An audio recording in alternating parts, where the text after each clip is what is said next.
wallee haarayaa jidduu kana ba'u jira.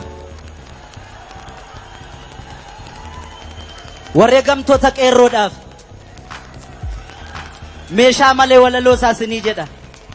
Walaloosaa kan barreesse yoo Sangeetaawun natti yadaloosaa hojjete.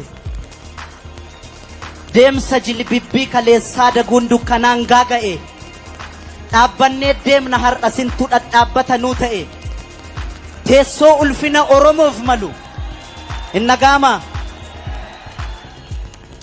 Deemsa jilbibbii kaleessaa daguun dukkanaan gaaga'e. Dhaabbannee deemna har'a sintu dhadhaabbata nuu ta'e. Teessoo ulfina sabaaf malu qoltan hiraara nurra. Ifa nu baasuuf jecha kan aarsaa taatan nurra. Siniin nuuf milkaa'e tole qabsoon keenya. Sintu lubbuun darbeef kana harguun keenya. Galatooma. Galatooma. Eenyu isaan galatooma jedhaani. Guyyaan gurraacha'ee ifa cillaaqfatu. Nu nyaateera sayenee nuyi abdii kutu. Sintu wareegame nu baafate keessa kufeen kufu. Kufeen kufu kan dhugaaf dhaabbatu haqasaaf falmatu. Galatooma jedhaan.